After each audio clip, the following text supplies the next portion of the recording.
I think I was told from the beginning that you need to tell the stories, and fortunately I have the stories to tell, like behind all the products and behind all the women.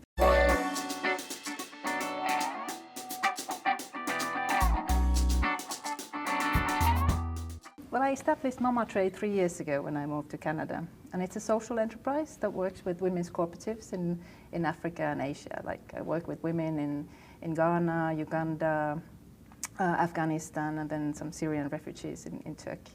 And I try to help them by marketing their products that they are working with in their communities.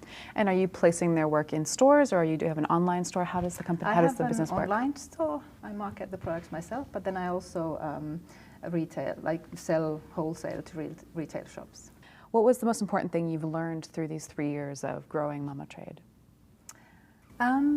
I think I was told from the beginning that you need to tell the stories, and fortunately I have the stories to tell, like behind all the products and behind all the women, because I know them personally from my previous work, working with the women and helping them to set up their cooperatives. Because you transitioned from working in an NGO to starting Mamaa Trade when you moved to Canada. Had you ever had a sense of wanting to start an enterprise like this? I think it was sort of natural, because we saw that there's, with an NGO work, you can only give the sort of help in the beginning, and then afterwards they need to get sustainable, and they can get sustainable only by having the market to market their products. So trying to get the market for the products for something that is produced rurally in some distant place in Ghana is very hard for the women themselves, so they need help with it.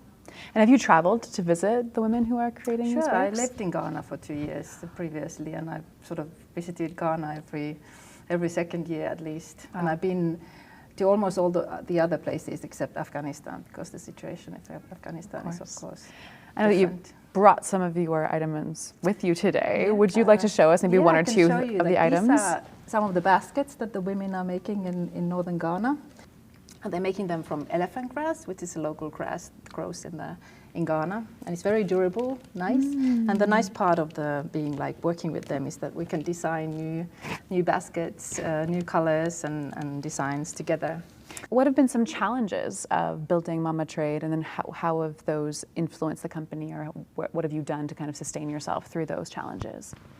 I think there are lots of challenges in this type of work because of the long distance and sort of different expectations and communication problems, and now, for example, the last shipment took me almost 4 months, more than 4 months, 5 months to arrive, and there are lots of different things that can happen on the way when it's coming from a small village to the town, and then someone is shipping it, and so.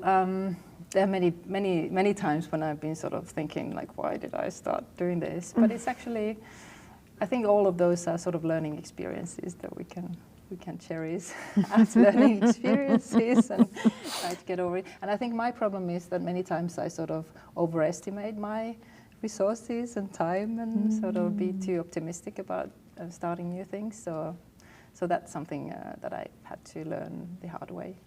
I think when you start a business, you get lots of people approaching you, trying to offer you like lots of services.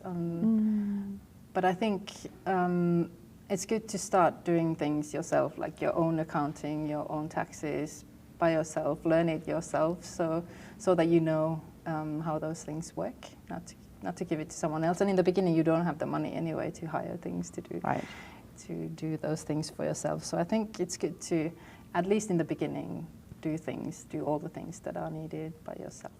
Why do you bank with Northern Birch? I think it's a very good sort of, I like cooperatives in general.